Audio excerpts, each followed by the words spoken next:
مسجد Al-Aqsa, جس کو عربی میں المسجد الاقصی کہا جاتا ہے، اسلامی تاریخ کے بہت اہم مقامات میں سے ایک ہے۔ یہ مسجد قدس کے شہر میں واقع ہے جو فلسطینی خطے میں ہے۔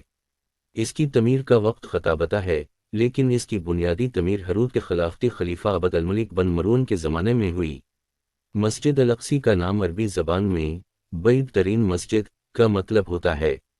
یہ اسلامی تاریخ میں دوسرا قبلہ رکھنے والا مقام ہے۔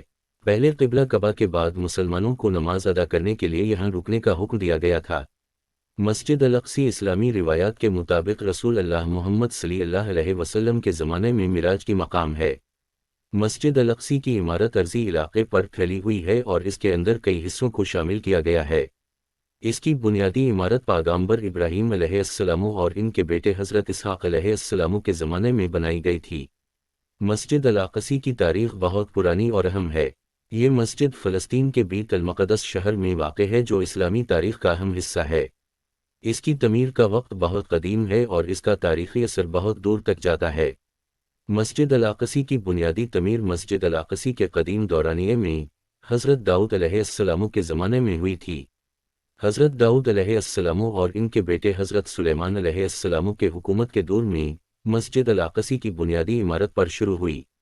اس کی تعمیر میں مختلف بنیادی عمارتیں شامل تھیں جن میں ممبر، حجرہ نماز اور بہت سے دیگر حصوں شامل تھے۔ مسجد الاقصی کی عمارت میں گزرے وقت کے دوران مختلف تعمیرات اور تجدید کا کام کیا گیا۔ ایک مشہور تعمیری دور مسلمانی خلافت کے حکمران عبد الملک بن مروان کے زمانے میں تھا۔ اس دورانیے میں مسجد الاقصی کی عمارت کو بہت بڑھایا گیا اور اسے مزید خوبصورت بنایا گیا۔ تعمیری کاموں میں مسجد کی چھتوں کو نئے سنگوں سے چھانا گیا، عمارتیں پھیلائی گئیں اور ان کو خوبصورت مسمے دی گئیں۔ مسجد الاقصی کی تاریخ میں یہودیوں کا بھی اہم کردار رہا ہے۔ مسجد الاقصی پر یہودیوں کے قربانی کے اعمال بھی نہایت اہم ہیں۔ بعض یہودی طائفوں کو مسجد الاقصی پر اپنی عبادتوں کو پورا کرنے کا مقام تصور کیا جاتا ہے۔ یہودی تاریخ کے دوران مسجد الاقصی پر تعمیری تبدیلیاں بھی کی گئیں۔ مسجد الاقصی کا اہم تاریخی واقعہ 1967 کا ہے جب اسرائیلی فوج نے فلسطین کے علاقوں کو ضبط کیا اور مسجد الاقصی بھی ان کے قبضے میں آ گئی۔ یہ بہت بڑی حملہ آوری تھی جس کے بعد فلسطینیوں نے احتجاج کیا اور اسرائیلی حکومت کے خلاف اعتراضات کیے۔ اسرائیلی فوج نے مسجد الاقصی کو اپنی قوات کے مراکز بنا کر تشدد سے قابو کیا اور مسلمانوں کو مسجد کے داخلے پر پابند کر دیا۔ یہ واقعہ مسلمانوں کے لیے بڑا شوق و شنیدہ ہوا اور وہ احساس کرتے رہے کہ ان کے مذہبی حقوق پر حملہ ہوا ہے۔ مسجد الاقصی کی تاریخ میں بہت سارے تاریخی واقعات روایت ہوئے ہیں۔ اس مسجد کا دوران حاضر بھی بہت اہمیت رکھتا ہے۔ آج بھی مسجد الاقصی قائم ہے اور اس کو فلسطینی خطے کا اہم ترین مسجد تصور کیا جاتا ہے۔ یہاں کی عمارتیں اور خضرتیں مسلمانوں کے لیے اہمیت رکھتی ہیں اور یہ مسلمانوں کے لیے مقدس جگہ ہے جو دنیا بھر کے مسلمانوں کے لیے قبول ورد کی جاتی ہے۔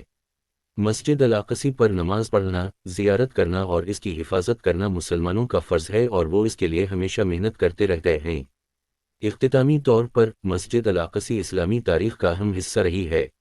اس کی تعمیر قدیم دورانیے سے شروع ہوئی اور بہت سی تعمیرات اور تجدید کے دوروں سے گزری ہے۔ مسجد الاقصی مسلمانوں کے لیے بہت اہم مقام رہی ہے جو ان کے دینی، تاریخی اور ثقافتی ورثے کا اہم حصہ ہے۔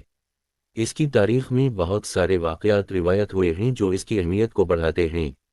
مسلمانوں کے لیے مسجد الاقصی ایک مقدس جگہ ہے جس پر حفاظت کرنا اور اس کا مقام برقرار رکھنا ان کا فرض ہے۔